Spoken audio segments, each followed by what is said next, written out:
Hey, everyone. I've been lurking here for a while, but I guess it's time to put this out there. My life's been a mess lately, and I could use some advice, or maybe just a place to vent. A little background. My name's Bill. I'm 38, and the last year of my life has been hell. My wife, Jolene, was murdered over 2 years ago, and the past 12 months were consumed by the investigation and trial.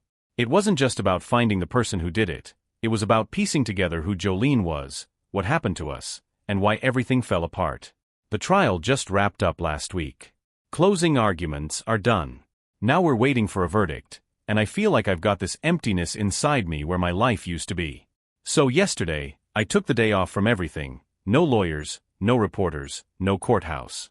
I drove out to a cafe I used to go to in high school, needing something familiar. And that's where I ran into her, Ashley. Ashley was my closest friend back in the day, one of those rare people who made high school bearable. We lost touch after graduation, but seeing her again after 17 years? It hit me like a truck. She looked the same but different, you know? Older, more tired, but with that same spark in her eyes. She recognized me instantly and smiled like nothing had changed. We talked for hours. Turns out she's a journalist now. She asked me how I've been, and I didn't know where to start. She already knew about Jolene. It made the news. But talking to her felt different than with everyone else. Lawyers, cops, reporters. She wasn't prying for a story. She just listened. Then Ashley said something that threw me off. She wants to write my story. Not in the tabloid way, but to tell the truth, about me, Jolene, everything. She said she understood how much I must hate the media circus around the case, and that this could be a way to take control of the narrative. I didn't answer her right away. I mean, the idea of spilling my guts to anyone, even Ashley, feels risky. But I trust her more than I trust the vultures circling around me. Before we said goodbye, Ashley suggested we take a trip back to our hometown together. She said it might help me reconnect with who I used to be, maybe even give her some material for the story. Now I'm sitting here wondering, should I do it? Can facing my past help me find any closure, or am I just opening old wounds? I talked to Ashley this morning. After a lot of back and forth, and by that, I mean her convincing me while I made excuses, I agreed to the trip. We're heading to our hometown this weekend. I haven't been back in years, not since Jolene's death, and the thought of it makes my stomach twist. But Ashley said something that stuck with me. Maybe the answers you're looking for aren't in the courthouse but where it all started. The drive was weird. Ashley rented a car and insisted on picking me up. She always had this stubborn streak, and it's still there. We talked a little, but the air was heavy, and I kept catching myself staring out the window, lost in thought. When we hit the town limits, memories came flooding back. The high school where Ashley and I used to sneak off to the bleachers during lunch. The old movie theater where Jolene and I had our first date. Even the diner where I proposed to her was still there, looking exactly the same. Ashley noticed my silence. "You okay?" she asked softly. I just nodded, but she didn't buy it. She pulled over by the town's welcome sign and turned to me. "You don't have to do this, Bill," she said. "If it's too much, we can turn around."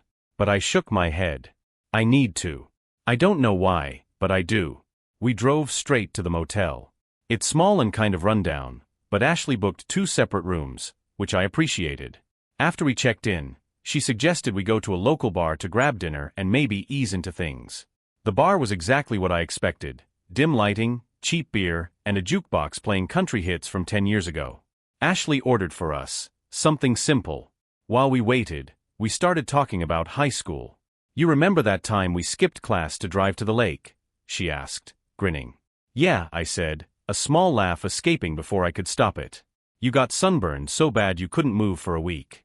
Her face lit up, and for a second, it felt like we were kids again, not 2 adults carrying decades of baggage. But then her expression shifted. "What happened, Bill? Between you and Jolene?" I froze. I don't think anyone's ever asked me that so directly. Most people tiptoe around it or act like they already know the whole story from the headlines. But Ashley wasn't judging me. She was waiting, giving me space to answer. I looked down at my drink, the memories flooding back. "We drifted," I said finally. "She changed. I changed. And then one day, I woke up and realized I didn't know who I was married to anymore. Ashley didn't push. She just nodded, like she understood more than I was saying. Before we left, she suggested we visit the cemetery tomorrow. It might help, she said, to talk to her. I don't know if she's right, but I agreed. Tomorrow's going to be a long day. Let's see if I can face it. Morning came too fast. I barely slept, replaying Ashley's words in my head. It might help to talk to her. I don't know if I was dreading seeing Jolene's grave or if it was something else, maybe the fear of saying things I hadn't let myself feel. Ashley and I grabbed coffee at a little cafe by the motel. She was chipper, like she'd been up for hours. Big day, she said, handing me a to-go cup. You ready? I wasn't, but I nodded anyway. The cemetery sat on a hill overlooking the town. I hadn't been there since the funeral. Even then, I stayed at the back, unable to face the stares of friends, family, and Jolene's co-workers who came to pay their respects. I felt like everyone blamed me. Maybe because I blamed myself. We parked, and Ashley gave me space, hanging back by the car as I walked to the gravesite. The sun was shining, but everything felt cold. Her name was etched into the headstone, simple and elegant, Jolene Marie Larson, 1986 to 2021. Beloved wife, daughter, and friend. My legs felt heavy as I knelt beside the grave. Hey Joe, I whispered, my voice catching. It's been a while. The words came slowly at first. I told her about the trial, how exhausting it was to sit there day after day listening to lawyers dissect her life. I told her about Ashley, how she showed up out of nowhere when I felt like I couldn't trust anyone. And then I just broke. Why didn't you tell me? I said, the words tumbling out. Why didn't you say something, about how unhappy you were, about what you were going through? Maybe I could have, I don't know, done something. The wind rustled the trees, and for a moment, it felt like she was listening. I stayed there for what felt like hours, unloading everything I'd kept buried since she died. When I finally stood, Ashley was waiting at the gate, giving me a small wave. You okay? She asked as I walked back to her. I don't know, I admitted. She smiled softly. That's a start. Before we left, Ashley suggested we visit a place she remembered from high school, a little diner by the lake. She said it might be good to have a distraction. But when we got there, I froze in the doorway. Sitting in a booth near the window was someone I hadn't seen in years, Jolene's sister Beth. She spotted me before I could slip away. Her eyes widened, and she stood, walking toward me with a mix of surprise and something darker, anger maybe? Bill, she said, her voice sharp. What are you doing here? Ashley stepped forward, clearly sensing the tension. We're just passing through, she said quickly. I'm Ashley, a friend of Bill's. Beth ignored her, focusing on me. You've got a lot of nerve showing your face here after everything. I didn't know what to say. Beth, Save it, she snapped. You think you can waltz back into this town and what? Pretend like you didn't destroy her. Ashley tried to interject, but I stopped her. Beth, I said, meeting her eyes, I didn't come here to pretend. I came because I needed to. For her. For me. Her expression softened, just for a second, before she turned and walked out of the diner. Ashley gave me a questioning look as we sat down. What was that about? I took a deep breath, the weight of Beth's words still pressing on me. It's complicated, I said. Beth and we were close once. But after Jolene died, she blamed me. And maybe she's right. Ashley didn't say anything, just reached across the table and gave my hand a squeeze. The rest of the meal passed in silence. Tomorrow, we're visiting my childhood home.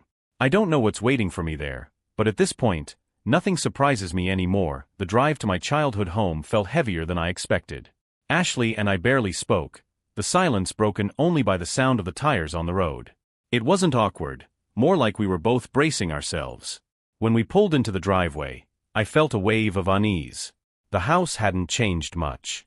Same peeling paint, same sagging porch, same tree in the front yard where I carved my initials when I was 10. But it felt smaller somehow, like the years had shrunk it. This is it, I said, my voice quieter than I meant. Ashley looked around, her gaze lingering on the boarded-up windows. You grew up here? I nodded. Yeah. Doesn't look like much now, huh? She didn't respond, just gave me a look I couldn't quite read. The house had been abandoned for years. After my parents passed away, we sold it to someone who clearly didn't take care of it. Standing there, I felt like a stranger, like the boy who grew up here was someone else entirely. I didn't have a key, but the back door was barely hanging on its hinges, so it didn't take much to get inside. The air was stale, thick with dust and memories. The living room still had the same faded wallpaper, though it was peeling now. I could almost see my mom sitting in her favorite chair, knitting while my dad watched TV. Ashley wandered off, snapping a few pictures with her phone. "For the story," she said when I gave her a questioning look. I found myself drawn to my old bedroom. The door creaked as I pushed it open, and there it was, my little slice of the past. The walls were still painted the same shade of blue. The shelves were empty now, but I could still picture them lined with books and trophies from my short-lived baseball career. On the desk, under a thick layer of dust, was something I hadn't expected, a photo of Jolene and me. It was from our first anniversary, back when we thought we had forever. Ashley appeared in the doorway, her expression softening when she saw what I was holding. "You guys looked happy," she said quietly. "We were," I said, my voice barely above a whisper. "At least, I thought we were." I stared at the photo, memories flooding back, our late-night talks, the way she used to laugh at my terrible jokes, the way she looked at me like I was her whole world. "What happened, Bill?" Ashley asked, her voice gentle. I set the photo down, my chest tightening. "I don't know," I admitted. She started pulling away, and I didn't push hard enough to find out why. By the time I realized something was wrong, it was too late. Ashley stepped closer, her eyes searching mine. "Do you think it had anything to do with the trial? With what happened to her?" I hesitated. "I don't know. Maybe. There were things she kept from me, secrets I didn't even know she had until after she was gone. And now." I trailed off, unable to finish the thought. Ashley rested a hand on my arm. "You're not going to find all the answers today, Bill. But maybe this is a start." We stayed for another hour, wandering through the house, talking about the past. It was strange, comforting and unsettling all at once. Before we left, Ashley paused in the kitchen, staring at the wall where my mom used to keep a calendar. "What's that?" she asked, pointing to a faded note scrawled in pen. I stepped closer, squinting at the writing. It was hard to read, but one word jumped out at me: Jolene. The date next to it was circled, just a few weeks before her death. "What do you think it means?" Ashley asked. "I don't know," I said, my mind racing. "But I'm going to find out." As we drove back to the motel, I couldn't shake the feeling that the past wasn't done with me yet. I barely slept last night. That one word, Jolene, written on the old calendar, wouldn't leave my mind. Why was her name there? What did my parents know that I didn't? Ashley noticed my mood over breakfast. "You've been quiet," she said, sipping her coffee. "Just trying to make sense of it all," I admitted. "That date, it's been stuck in my head. I don't remember anything significant about it. But maybe I missed something." She nodded, leaning forward. "So what's the plan? Are we digging into this?" I hesitated. Part of me wanted to let it go, to believe it was just some random note my mom wrote down and nothing more. But another part of me, the part that couldn't shake the feeling there was more to Jolene's story, knew I couldn't leave it alone. "There's a library in town," I said finally. "If my parents wrote that for a reason, maybe I can figure out why." Ashley didn't hesitate. "Let's go." The library smelled exactly the way I remembered, old books and dust. We found a quiet corner with a microfilm machine, and Ashley pulled up the local newspaper archives for the month of the date on the calendar. "If something big happened, it'll be in here," she said. I flipped through page after page, scanning headlines about small-town politics, school events, and church fundraisers. Nothing stood out, at least, not at first. Then Ashley gasped. "Wait, stop. Go back." She pointed at a small article buried on the bottom of the page. The headline read, "Local couple hosts private fundraiser for community development project." I frowned, reading the names of the hosts. My parents. "I don't remember this," I said, more to myself than Ashley. She tilted her head. "A fundraiser for what?" The article didn't say much, just that it was a private event with a select guest list. But there was one line that caught my attention. Notable attendees included Jolene Larson, wife of Bill Larson, and several prominent community members. "She was there," I said, my stomach twisting. Ashley nodded. "Do you think it's connected to what happened to her?" I didn't have an answer. All I knew was that my parents were hosting a private event, Jolene was there, and it happened just weeks before her death. We left the library with more questions than answers. Ashley suggested we stop by the house of one of my parents' old friends, a woman named Helen who used to be close with my mom. If anyone knew about the fundraiser, it would be her. Helen lived in the same house she had for decades. When she opened the door, her face lit up with recognition. "Bill? Is that you?" I forced a smile. "Hey, Helen. It's been a while." The next morning, I woke up feeling like I was carrying a weight I couldn't shake. Helen's words kept replaying in my head. Jolene. The mystery man. My mom looking nervous. If my parents knew something about her death, why wouldn't they have told me? Ashley and I headed straight back to my parents' old house. The air was colder today, and the boarded-up windows gave the place an eerie feel. "Ready?" Ashley asked, giving me a reassuring pat on the back. "Not really," I admitted. Inside, the house felt heavier than yesterday, like the walls were holding secrets I wasn't supposed to uncover. We decided to start in the attic, a dusty, cramped space I hadn't been in since I was a kid. Ashley climbed up first, her flashlight sweeping across boxes and old furniture. "Looks like they kept everything," she muttered. I followed, coughing as the dust hit my throat. The attic was packed, photo albums, stacks of old newspapers, and boxes labeled with my mom's careful handwriting, bills, Christmas decorations, family photos. We split up, digging through box after box. It was mostly what I expected, random junk my parents couldn't bring themselves to throw away. But then Ashley called out. "Bill, I think I found something." I crossed the attic to where she was kneeling next to a box labeled private. She handed me a stack of papers, letters, receipts, and what looked like an old guest list. The list was from the fundraiser.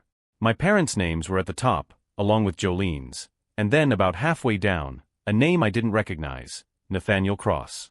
"Does that name mean anything to you?" Ashley asked. I shook my head. No. But if Helen was right, this could be him. Underneath the list was a letter, written in my mom's handwriting. My stomach twisted as I read it. "Dear Nathaniel, I'm writing to confirm that everything is ready for the event. Jolene will be there, as you requested. I trust you'll keep this discreet, as we discussed. My family has been through enough, and I don't want Bill involved in any of this." I stared at the letter, my hands shaking. "What does that mean?" Ashley asked, her voice low. "I don't know," I said, the words barely coming out. But whatever it was, my mom didn't want me to know about it. We spent the rest of the day combing through the house, but nothing else came close to the letter and the guest list. Ashley suggested we take a break and grab dinner, but I couldn't eat. My mind was racing. Who was Nathaniel Cross? Why was my mom so desperate to keep me out of whatever was happening? And what did it have to do with Jolene? Ashley offered to stay up and research the name, but I told her to get some rest. Instead, I sat in the dark of the motel room, staring at the letter and feeling more lost than ever. The next morning, Ashley knocked on my door, her laptop in hand. "I think I found something," she said, her voice tinged with excitement. She pulled up a news article from about 5 years ago. It was about a real estate developer named Nathaniel Cross who'd been involved in a series of scandals, fraud, bribery, even allegations of blackmail. "This guy was trouble," Ashley said, scrolling through the article. "He had a reputation for getting what he wanted, no matter who he had to step on to get it. And he was at my parents' fundraiser," I said, the pieces starting to click into place. Ashley nodded.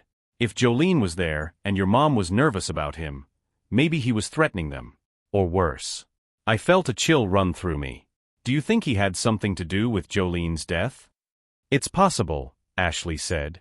"But we need more than this to be sure." We spent the rest of the day digging deeper into Nathaniel Cross's history. The more we found, the worse it got: lawsuits, shady business deals, and whispers of connections to organized crime. By the time we stopped for the night, my head was spinning. I felt like I was standing on the edge of something big, something dangerous.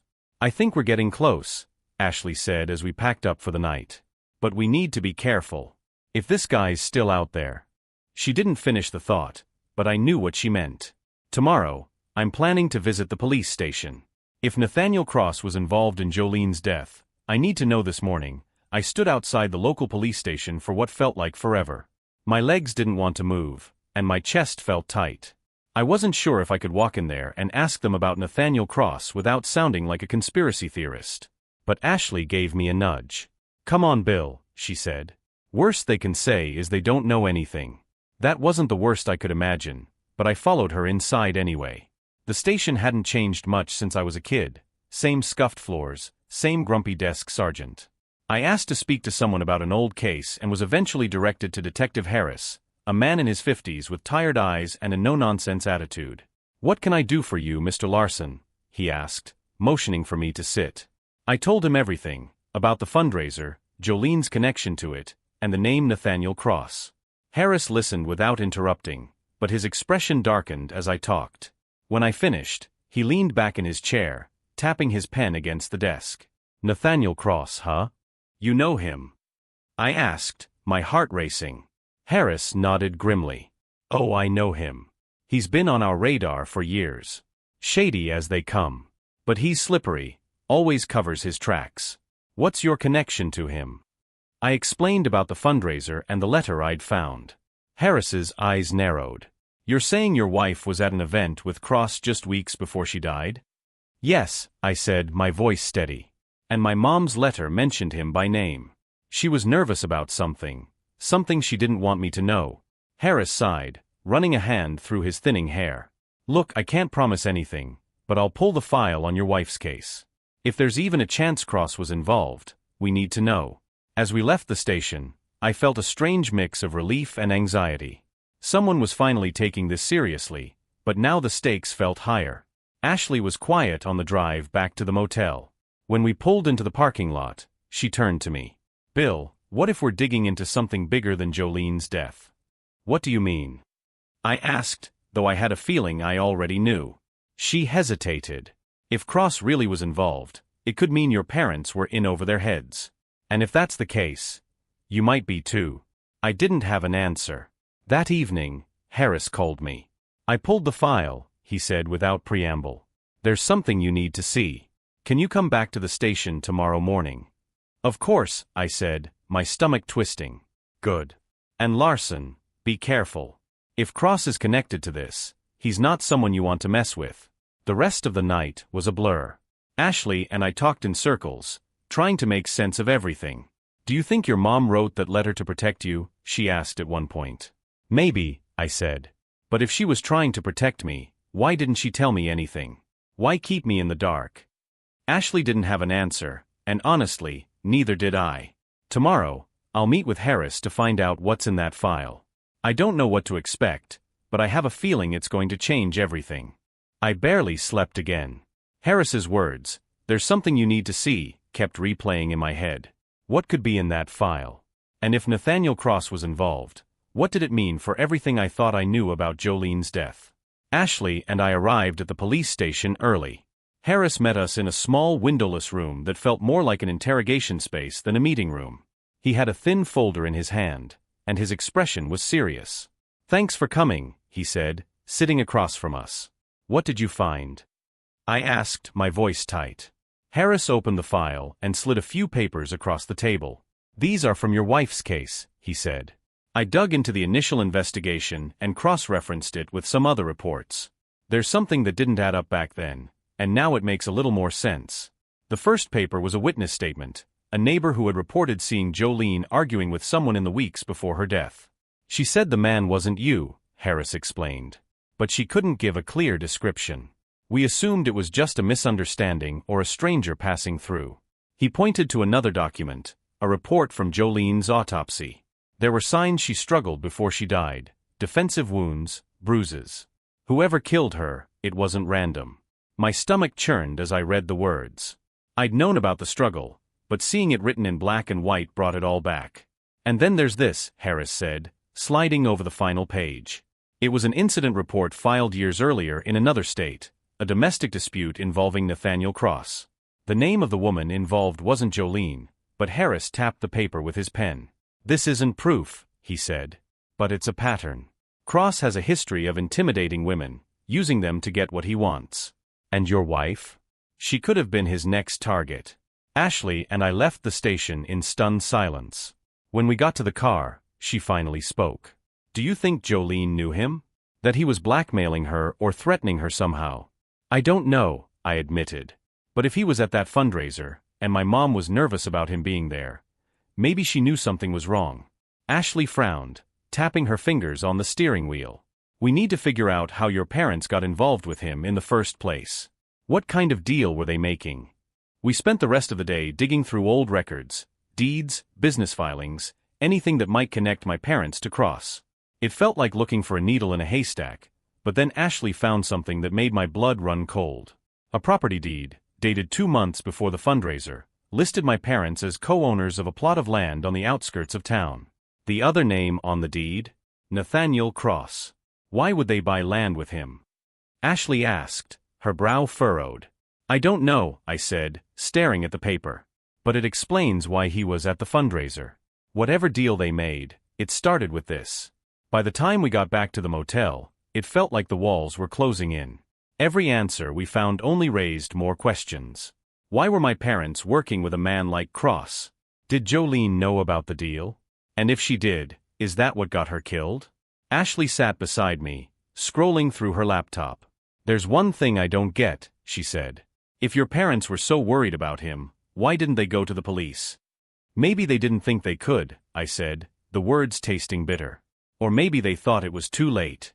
We sat in silence, the weight of everything pressing down on us. Tomorrow, I'm going back to the house. There has to be more, letters, notes, something that explains why my parents got involved with Nathaniel Cross and what they were so desperate to keep hidden the next morning. I felt like a man walking into a storm. My parents' old house had become a maze of secrets, each twist and turn leading to darker revelations. Ashley and I didn't say much as we drove back there, but her presence was a steadying force. Today's the day, she said, trying to sound confident. We're going to find the missing piece. I hoped she was right. Back in the house, we went straight to my dad's old office. It was the one room we hadn't gone through thoroughly yet, mostly because it was a mess. Papers were stacked haphazardly, and the desk drawers were crammed with old bills, receipts, and notebooks. If your dad kept anything important, it's probably in here, Ashley said, tying her hair back and diving in. We spent hours sifting through the chaos. Most of it was mundane: tax documents, warranty information, old photos. But then Ashley pulled out a folder from the bottom of a filing cabinet. Bill, she said, her voice shaking slightly. You need to see this. She handed me the folder, and my heart sank as I read the label, Cross Agreement. Inside was a typed contract, signed by both my parents and Nathaniel Cross. It outlined the terms of a deal involving the land we'd found in the records, a development project Cross wanted to build on the outskirts of town. At first glance, it seemed like a standard business agreement. But then I noticed the clause near the bottom. In exchange for discretion regarding prior incidents, parties will maintain silence on all matters discussed. What does that mean? Ashley asked, leaning over my shoulder. I think my parents were covering something up, I said, my stomach twisting. Something Cross didn't want anyone to know. The next few pages were handwritten notes, likely by my mom. Her careful cursive filled the margins with thoughts and observations. One line stood out: we have no choice. If we back out now, he'll ruin us, and Bill. Ashley read the line aloud, her voice heavy. Do you think she meant you specifically? I nodded, feeling a lump rise in my throat. It makes sense. If Cross had something on them, something they were desperate to keep quiet, maybe they thought they were protecting me. Ashley placed a hand on my arm. They must have been terrified. At the back of the folder was a single envelope labeled for Bill. My hands trembled as I opened it, pulling out a letter written in my mom's handwriting. Bill, if you're reading this, it means something has gone wrong. I'm so sorry for the choices we made, but everything we did was to protect you. Nathaniel Cross is a dangerous man, and we got involved with him because we thought it was the only way to save our family. Jolene, she was trying to help us. She met with Cross behind our backs, thinking she could reason with him. But things got out of control. We tried to fix it, but I'm afraid we only made things worse. Please forgive us. We loved you more than anything. Mom****. The letter fell from my hands. My head swam as I tried to process her words. Jolene knew, I said, my voice barely above a whisper. She knew about Cross, and she went to him. Ashley's face was pale. And whatever happened at that meeting? It got her killed, I finished, the weight of the truth crashing down on me. We left the house in silence, the folder tucked under my arm like a bomb ready to go off. Back at the motel, Ashley finally spoke. What are you going to do now? I stared at the letter, my heart pounding. I need to find him. Cross. He's the only one who can tell me what really happened. Ashley's eyes widened. Bill, that's dangerous. If your mom was this scared of him, what makes you think he won't come after you? I don't care, I said, my voice firm. I've been living in the dark for too long. If Cross is responsible for what happened to Jolene, he's not getting away with it. Ashley didn't argue, but the worry in her eyes said it all. Tomorrow, I'm going to track him down. I don't know what I'll find, but I can't stop now. The next morning, Ashley was already up when I walked into the motel lobby. She had her laptop open, coffee in hand, and a look on her face that was equal parts determination and concern. I've been digging, she said without looking up. If you're serious about finding Cross, I think I have a lead. I sat down across from her, my stomach in knots. Where is he? She turned the laptop toward me, showing a news article from about a year ago. It wasn't about Cross directly, but his name came up in connection with a luxury development outside a nearby city. A controversial project that had been stalled due to environmental concerns. The developers listed on the project are all shell companies, Ashley explained. But one of them traces back to a lawyer who's worked with Cross in the past. If he's still in the area, this is probably where he's operating. Do you have an address? I asked, my voice tight. She hesitated. I found the law office. It's downtown. But Bill, are you sure about this? Cross isn't the kind of guy you just show up on the doorstep of. This could get ugly fast. I met her gaze. I need answers, Ashley. If he's involved in what happened to Jolene, I have to know. She sighed, nodding reluctantly. Then we're doing this together. The law office was in a nondescript building, the kind of place you'd pass without a second glance. Ashley parked a block away, her hands gripping the steering wheel tightly. What's the plan? She asked. I didn't have one, not really. I'll ask about Cross. If they know him, I'll figure it out from there. Ashley frowned. Bill, this isn't a movie. These people could be dangerous. You can't just walk in there and start throwing around accusations. I'm not accusing anyone, I said. I just want information. She didn't look convinced, but she handed me a small recording device. Take this. If anything happens, at least we'll have proof. Inside, the office was quiet, almost too quiet. A receptionist greeted me with a rehearsed smile, but her expression stiffened when I asked about Nathaniel Cross. I'm sorry, sir, she said, her tone icy. We don't discuss our clients. I leaned in slightly, lowering my voice. I'm not here to make trouble. I just need to know where I can find him. It's important. Her eyes flickered with something, fear maybe, before she shook her head. I'm afraid I can't help you. Before I could press further, a man in a sharp suit appeared behind her. Is there a problem here? He was tall, intimidating, and his eyes felt like they were dissecting me on the spot. No problem, I said quickly, stepping back. I was just leaving. Back in the car, Ashley looked at me expectantly. Well, they're hiding something, I said. But they're not going to talk. Ashley frowned, tapping her fingers on the steering wheel. We need another way in. Something they can't ignore. That's when my phone buzzed. It was an unknown number. I hesitated before answering. Hello. A low, gravelly voice came through the line. You're poking your nose where it doesn't belong, Mr. Larson. My blood ran cold. Who is this? Leave it alone, the voice continued. You don't want to end up like your wife. The line went dead. Ashley stared at me as I lowered the phone. Who was that? Someone who knows what we're doing, I said, my voice shaking. Her face hardened. That's not a coincidence. Whoever called you, they're connected to Cross. Which means we're getting close. I nodded, though my heart was racing. Close to what though? And at what cost? Ashley didn't answer. Tomorrow, I'll take another shot at finding Cross. Whoever called me wants me to stop, which only makes me more certain I need to keep going. The phone call stuck with me all night. That voice, calm, calculated, and filled with just enough menace, played on repeat in my mind. You don't want to end up like your wife.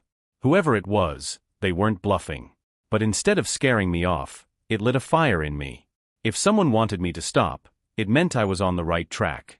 Ashley was already up when I walked into her room the next morning. She had maps spread out on the bed and her laptop open. I've been thinking, she said. If Cross or his people know we're looking, They're going to start closing off their loose ends. We need to move fast. I nodded. What's the plan? She pointed to a location circled on the map, a private property outside the city. This is the development site Cross was tied to. It's supposed to be shut down, but there's still activity there. It's not much, but it's a lead. We drove out to the site just after noon. The property was surrounded by a high fence, and signs warning of trespassers were posted every few feet. From a distance, it looked abandoned, overgrown grass, rusted equipment, but as we got closer, I noticed a few trucks parked near a temporary office trailer. Ashley parked a safe distance away, and we approached on foot, keeping low. This feels like a terrible idea, she whispered, glancing around nervously. It probably is, I admitted. But we're already here. We found a spot near the fence where we could see into the site without being spotted. A man in a suit stood by the trailer, talking to someone I couldn't make out. His posture was rigid, like he was giving orders. Ashley nudged me. Look. I followed her gaze and felt my stomach drop. The man from the law office, the one who'd confronted me, was standing by one of the trucks, talking into a phone. That's him, I said. He knows something. Before I could think, I started moving toward the fence. Bill, what are you doing? Ashley hissed. I need answers, I said, my voice firm. And he's going to give them to me. Climbing the fence was easier than I expected, but landing on the other side was loud enough to draw attention. The man in the suit turned, his eyes narrowing when he saw me. You again, he said, his voice cold. Where's Cross? I demanded, taking a step closer. The man didn't flinch. I told you to leave this alone. You should have listened. What happened to my wife? I snapped, my voice rising. I know Cross was involved. Tell me what you know. He smirked, shaking his head. You don't want the truth, Mr. Larson. Trust me. I clenched my fists. Try me. Before he could respond, a door slammed open behind him, and another man stepped out of the trailer. He was older, with graying hair and a commanding presence. Even from a distance, I could feel the weight of his authority. Enough, the man said, his voice deep and calm. What's going on here? The suited man stepped aside, motioning toward me. This is the guy I told you about. The one asking too many questions. The older man's eyes locked on mine, and I knew immediately who he was. Nathaniel Cross. You must be Bill Larson, Cross said, walking toward me with a measured pace. I've heard a lot about you. Then you know why I'm here, I said, trying to keep my voice steady. Cross stopped a few feet away, his expression unreadable. I know you've been digging where you shouldn't. And I know you think I had something to do with your wife's death. You did, didn't you? I said, taking a step closer. She met with you. My parents made a deal with you. And now she's gone. Tell me why. Cross's lips curved into a faint smile. You're brave, I'll give you that. But bravery won't get you the answers you're looking for. Then what will? I asked, my voice shaking with anger.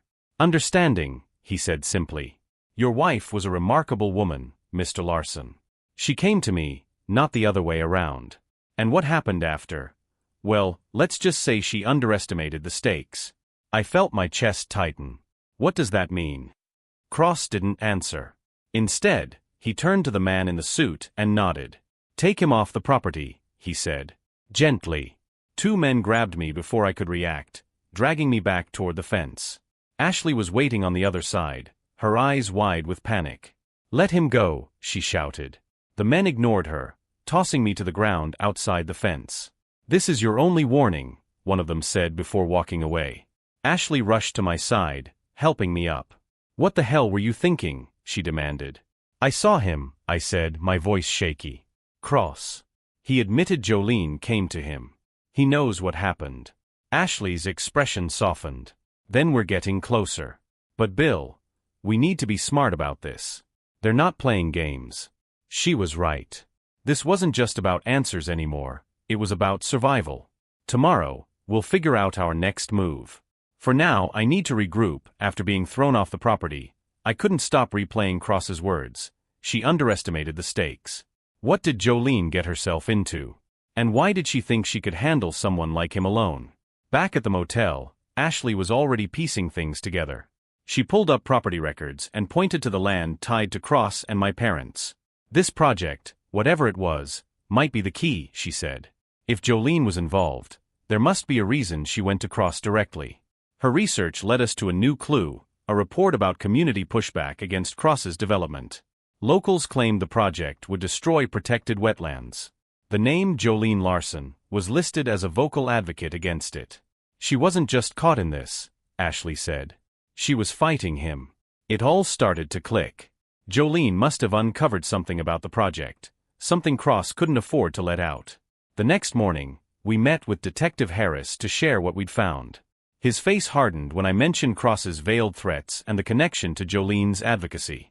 If she was making noise about his development, that might have made her a target, Harris said grimly. But we need solid evidence to tie him to her death. Then Harris handed me a flash drive. Security footage from a nearby store the night Jolene died. We dismissed it as unrelated, but with what you're telling me, it might mean something now. Ashley and I watched the footage back at the motel. It showed a black SUV parked near where Jolene was last seen.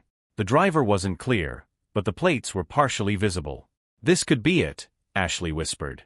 If we can trace this car. We both knew what was next. Cross's secrets were starting to unravel, and the closer we got, the more dangerous it would be. Using the partial plate from the footage, Ashley traced the SUV to a rental company. It was leased under a shell company connected to Cross's operations. This ties him to the night Jolene died, Ashley said, her voice steady but tense. I brought the information to Detective Harris, who nodded grimly. It's circumstantial but damning. We'll subpoena the rental company for more records. Later, Harris called. We found something else, he said. Phone records show Jolene called Cross the day before her death. It was brief, but it confirms they spoke. The pieces were falling into place. Jolene had confronted Cross, likely about his shady project. She got too close, and now she was gone. Be careful, Harris warned. Cross won't let this go quietly. Ashley and I agreed to lay low, but we both knew the storm was coming. The phone records added weight to everything we'd found. Jolene's call to Cross the day before her death wasn't just a coincidence, it was the missing link. Harris moved quickly, securing warrants to dig deeper into Cross's finances and connections. Meanwhile, Ashley found evidence online that Jolene had been gathering, documents showing illegal land deals tied to Cross's project. She must have been preparing to expose him. She was trying to protect the town, Ashley said softly. And it cost her everything. The tension grew when Harris called again. We found emails between Cross and his associates, discussing how to silence the problem. It's not explicit, but it's clear they were talking about Jolene. The evidence was mounting, but it wasn't enough to bring Cross in. Harris needed a direct link, something undeniable. That night, my phone buzzed with another unknown number. You should have walked away, the voice growled. This won't end well for you. The line went dead. Ashley looked at me, her face pale. They're scared, Bill. That means we're close. Tomorrow, Harris plans to confront Cross with what we've found. It feels like we're on the edge of something huge, but also dangerously close to losing control. The morning felt heavier than any before. Harris called early, telling me to come to the station. It's happening today, he said. We're bringing Cross in for questioning. Ashley and I arrived just as Harris and his team returned with Cross in custody. He was calm, almost smug, as he was led into an interrogation room.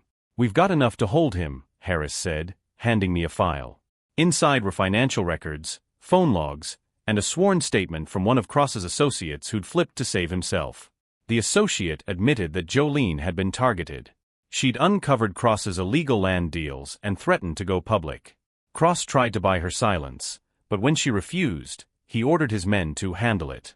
In the interrogation room, Cross maintained his composure. I don't know what you think you have, he said coolly. Harris leaned in. We have everything, Cross. The call with Jolene. The SUV tying you to the scene. Your emails.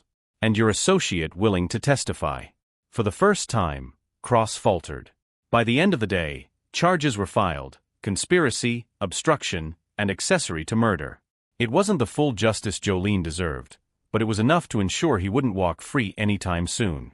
Ashley and I left the station in silence. When we got to the car, she turned to me. It's over, Bill. You did it. I nodded, though the weight hadn't lifted. She deserved better, I said quietly. She deserved someone who wouldn't stop fighting for her, Ashley replied. And she had that in you. For the first time in a long time, I felt a spark of peace. The road ahead would still be hard, but at least now, I could start walking it. Thank you all for following this journey. Wherever Jolene is, I hope she knows the truth finally came out.